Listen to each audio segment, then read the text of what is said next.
very quickly, let me share with you how an effective teacher writes a test. This is how an effective teacher writes a test.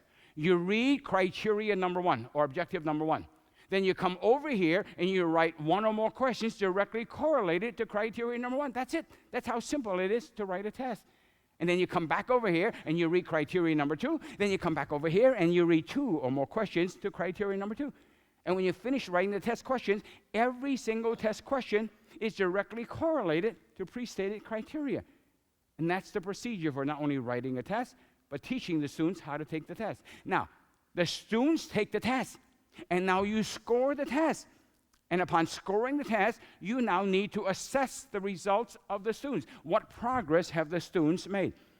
If the students answer the questions correctly, you know something. Whereas if you teach chapter 7, you really don't know anything. Because using this system, if they answer the questions correctly, you know they have learned. You know they have mastered. You know they have accomplished. So at that point, I do not penalize them. I do not penalize them by giving them more work. What I do is I give them computer software to play with. I maybe give them a puzzle to solve, maybe even a little game to play with, or better yet, go help another student in the classroom who may not have learned. But what if they miss the question? You see, if they miss the question, you and I know something. They haven't learned. They haven't mastered. So what I have to do now is to go back to the classroom and remediate and correct. So how do I remediate? How do I correct? On my teacher answer key, I have a code. Next to each question, I have a letter and a number, like 3-1B. What does 3-1B mean? 3-1B means that question number 6 is related to criteria number 3.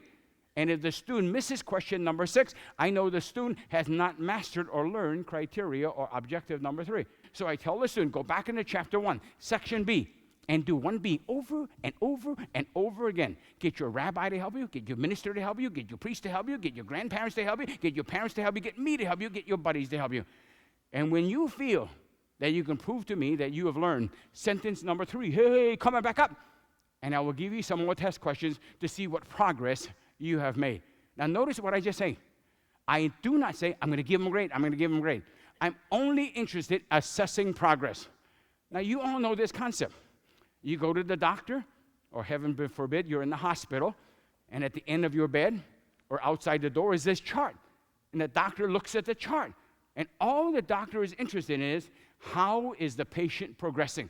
And that's exactly how we should be teaching. How is the student progressing? We assess for student progress. The best way to understand this concept is, when you put on makeup, you don't just throw it on. You're constantly assessing. You put it on, you look. You put it on, you look. You put it on, you look. And for many of you, you like to cook. And when you cook, you're always assessing, right? You taste, and you taste, and you taste. And every time you taste, you're assessing.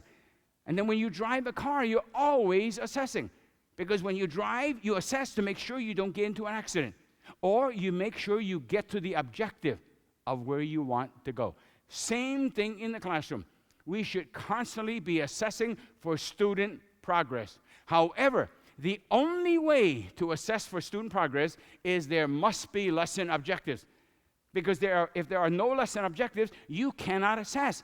You cannot assess chapter 7.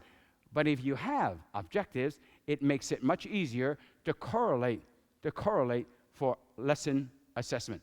So all assessment must be correlated to an existing objective.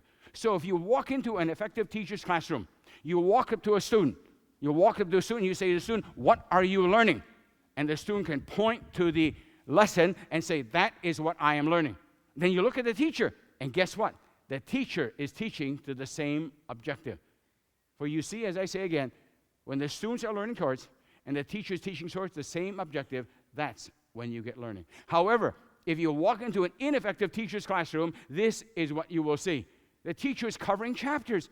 All right, boys and girls, we're going to cover this textbook. We will begin to chapter 1. We will begin with chapter 1, then we'll do chapter 2, then chapter 3, then chapter 4, then chapter 5. I do not run this classroom. The publisher runs this classroom. And then you look at the teacher, and the teacher is doing what we call busy work. Oh, if I could only find something to keep them quiet and busy for another day. All right, students, here's a worksheet. Do the worksheet. I want some peace and quiet around here. And while you're doing that worksheet, I gotta find another worksheet.